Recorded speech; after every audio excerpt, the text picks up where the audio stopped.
Hi hello friends, welcome back to my YouTube channel Bharati creative world. ಎಲ್ಲರೂ ಹೇಗಿದ್ದೀರಾ? ಎಲ್ಲರೂ ಚೆನ್ನಾಗಿದ್ದೀರಾ ಅಂತ ಅಂದ್ಕೊಳ್ತಾ ನಾನು ಇವತ್ತಿನ ವೀಡಿಯೋನ ಮುಂದುವರಿಸ್ತಾ ಇದ್ದೀನಿ. ಇವತ್ತೇನಪ್ಪ ಅಂತ ಅಂದರೆ ಕಸ್ಟರ್ಡ್ ಮಿಲ್ಕ್ನ ಮಾಡ್ತಾಯಿದ್ದೀನಿ. ಮೊದಲಿಗೆ ನಾನಿಲ್ಲಿ ಹಾಲನ್ನ ತೊಗೊಂಡಿದ್ದೀನಿ. ಅದು ಹಾಲನ್ನ ಚೆನ್ನಾಗಿ ನಾವು ಕೂಡ ಕುದಿಸ್ಕೋಬೇಕಾಗುತ್ತೆ.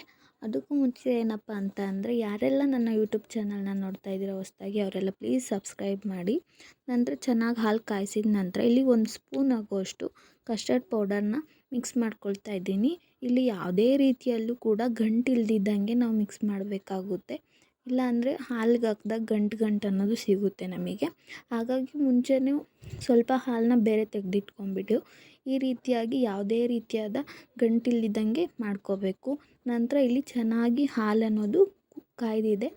ಹಾಲು ಚೆನ್ನಾಗಿ ಕಾಯ್ದಿದ ನಂತರ ನಾವಿದಕ್ಕೆ ಈಗ ನಾವು ಮಿಕ್ಸ್ ಮಾಡ್ಕೊಂಡಿರೋಂತಹ ಹಾಲಿನ ಕಸ್ಟರ್ಡ್ ಪೌಡರ್ ಹಾಲು ಜೊತೆ ಮಿಕ್ಸ್ ಮಾಡಿರೋದನ್ನು ಹಾಕ್ತಾಯಿದ್ದೀವಿ. ಚೆನ್ನಾಗಿ ಇದನ್ನು ನಾವು ಬಾಯ್ಲ್ ಆದ ನಂತರ ಚೆನ್ನಾಗಿ ಇದನ್ನು ಮಿಕ್ಸ್ ಮಾಡ್ಕೋಬೇಕಾಗುತ್ತೆ. ಹಾಲಿನಲ್ಲಿ ಮಿಕ್ಸ್ ಮಾಡಿದ ನಂತರ ಈಗ ನಾವು ನೋಡಬಹುದು ಯಾವ ರೀತಿಯಾಗಿ ಅದು ತಿಕ್ನೆಸ್ ಬರ್ತಾ ಇದೆ ಅಂದ್ಬಿಟ್ಟು ಕೂಡ ನಾವು ನೋಡ್ಬೋದು. ಮುಂಚೆ ಹಾಲು ಎಷ್ಟಿತ್ತು ಅದಾದ ನಂತರ ಅದು ತಿಕ್ನೆಸ್ ಎಷ್ಟಾಗುತ್ತೆ ಅಂತ ಕೂಡ ನಾವು ನೋಡ್ಬೋದು. ಎಷ್ಟು ತಿಕ್ಕಾಗಿ ಬಂದಿದೆ ನೋಡಿ. ಹಾಲು ತುಂಬ ಅಂದರೆ ತುಂಬಾ ಜಾಸ್ತಿ, ಸ್ವಲ್ಪ ನೀರು ಹಾಕ್ಕೊಂಡಿದ್ವಿ ನಾನು, ಹಾಗಾಗಿ ತಿಕ್ನೆಸ್ನ ಕೂಡ ನಾವು ನೋಡ್ಬೋದಾಗಿದೆ. ನೀವೇ ನೋಡ್ಬೋದು ನೋಡಿ ಎಷ್ಟು ಗಟ್ಟಿಯಾಗಿ ಸ್ವಲ್ಪ ಕಾಣ್ತಾ ಇದೆ ಅಂದ್ಬಿಟ್ಟು.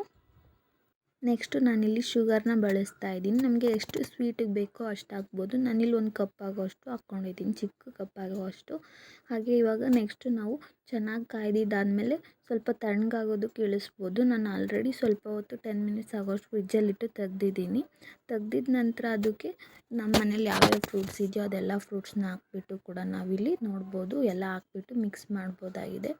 ಇವತ್ತಿನ ಸ್ವೀಟ್ ಈ ರೀತಿಯಾಗಿತ್ತು. ಯಾವ ರೀತಿಯಾಗಿ ಮಾಡ್ಬೋದು ಕಸ್ಟರ್ಡ್ ಮಿಲ್ಕ್ನ ಅಂತ ತೋರಿಸ್ಕೊಟ್ಟಿದ್ದೀನಿ. ಪ್ಲೀಸ್ ಲೈಕ್ ಮಾಡಿ, ಶೇರ್ ಮಾಡಿ, ಕಮೆಂಟ್ ಮಾಡಿ.